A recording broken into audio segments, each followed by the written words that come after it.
நாம் செய்கிற உதவிகளுக்கெல்லாம் திரும்ப என்னைக்கு பலன் வந்து சேரும் அப்படி எதிர்பார்க்கவே கூடாது.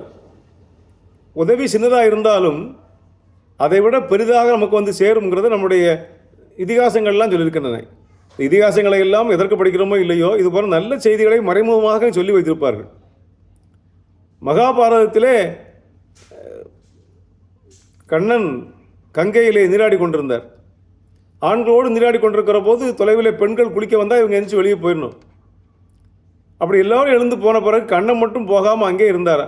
கண்ணனுக்கு சேட்டையை பாரு, நாமெல்லாம் குளிக்க வந்த பிறகு அவன் குளிச்சுட்டே இருக்கான் என்று எல்லோரும் மற்ற பெண்கள் பேச, பாஞ்சாலி மட்டும் இதை புரிந்து கொண்டு தன்னுடைய சேலையின் முந்தானையை கிழித்து அந்த முந்தானையை கிழித்து தூக்கி வீசினாள். அதை கண்ணன் உடித்து கொண்டு வெளியே வந்தான். காரணம் என்னன்னா, ஆற்றிலே முங்கி குளித்து கொண்டிருக்கிற போது அவனுடைய கௌபீனம் இருக்கக்கூடிய அந்த உள்ளாடை, அந்த துணி ஆற்றிலே அடிச்செல்லப்பட்டு விட்டது. வெளியில் வருவதற்கு முடியாமல் தான் நின்று கொண்டிருந்தாராம்.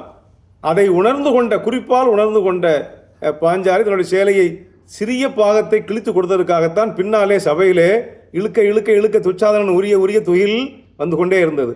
சின்ன ஒரு செயலை செய்தால் மிகப்பெரியதாக வந்து நிற்கும் என்பதையெல்லாம் இது போன்ற குறிப்புகள் நமக்கு உணர்த்துகின்றன.